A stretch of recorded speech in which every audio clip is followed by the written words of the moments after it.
அதிசயங்கள் செய்கிறவர் நம் அருகில் இருக்கிறார். அற்புதங்கள் செய்கிறவர் என்றும் நமக்குள் வசிக்கிறார். ஏசாயா 29:13. இந்த ஜனங்கள் தங்கள் வாயினால் என்னிடத்தில் சேர்ந்து தங்கள் உதடுகளினால் என்னை கனம் பண்ணுகிறார்கள். அவர்கள் இருதயமோ எனக்கு தூரமாய் விலகி இருக்கிறது. அவர்கள் எனக்கு பயப்படுகிற பயம் மனுஷராலே போதிக்கப்பட்டு கற்பனையாய் இருக்கிறது. எனக்கு பயப்படுகிற பயம் மனுஷரால் போதிக்கப்பட்ட கற்பனையாய் இருக்கிறது. எனக்கு பயப்படுறான், ஆனா எப்படிப்பட்ட பயம் என்றால் மனுஷரால் கற்பனையில் தோன்றின பயம்.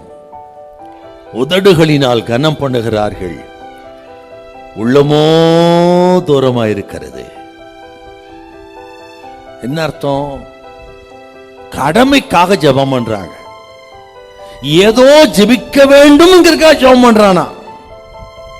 இருதயத்தில் சுத்தமில்லாமல் ஜெபிக்கிற ஜெபம். அந்த நாட்களிலே இஸ்ரவேல் ஜனங்கள் ஆண்டவர் ஆராதிக்க வரும்போது எப்படி வந்தானா, எப்படி பாகாலுக்கு முன்பாக முழங்கால் படியிட்டு ஜெபித்தானோ, விக்கிரங்களுக்கு முன்பாக ஜெபம் பண்ணினானோ, அதே பழக்கத்துல ஜீவனுள்ள தெய்வத்தையும் தேடி வந்திருக்கிறான். அந்த பாகாலுக்கு பண்ணுகிற வணக்கம் இப்படித்தான். உதடுதான் முணுமுணுக்குது, இருதயம் அங்கில்ல, அது விக்கிரகம். அவைகள் ஒன்றுமில்லாதவைகள். அவைகளுக்கு எப்படி செய்தானோ, அவைகளுக்கு முன்பாக எப்படி ஆராதித்தான், அப்படித்தான் ஜீவனுள்ள தெய்வத்துக்கு முன்பாக ஆராதிக்கிறான் அப்படின்னு சொல்றாருங்க. இந்த நிலைமை மாறணும். ஜெபத்தில் இருக்கிற இந்த கவனக்குறைவுகள், ஆராதனையில் இருக்கிற கவனக்குறைவுகள் மாறணும். அருமையான கத்திரி பிள்ளைகளே, ஜெபத்தில் கவனக்குறைவு ஏனோ தானான் பண்றது. ஜெபத்தை சின்சியரா பண்ணுங்க. ஒரு சின்ன ஜெபம் பண்ணாலும் சின்சியரா செய்யுங்க. நீங்க ஜெபத்தில் எதை கேட்கணுமோ கேட்கறது இல்லை. தேவ சித்தத்துக்கு மாறாக ஜெபிக்கிற ஜெபங்கள் கேட்கப்படாது. குற்ற மனசாட்சியோடு ஜெபிக்கிற ஜெபம் கேட்கப்படாது. சுயநலத்தோடு ஜெபிக்கிற ஜெபம் கேட்கப்படாது.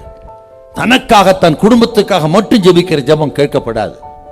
நீங்கள் நின்று ஜெபம் பண்ணும் பொழுது ஒருவர் பேர் உங்களுக்கு குற்றம் உண்டானால் அவனோடு ஒப்புரவாகுங்கள். மார்க்கு சுவிசேஷம் 11ஆம் அதிகாரம். அப்பதான் கேட்பங்கிறாரு. அப்ப ஜெபத்துக்கு இந்த உறவுகள் ரொம்ப முக்கியம்.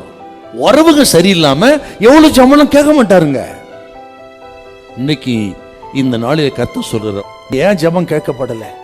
இன்னைக்கு கணவன் மனைவி உறவை சரி பண்ணுங்க, பெற்றோர் பிள்ளைகள் உறவை சரி பண்ணுங்க.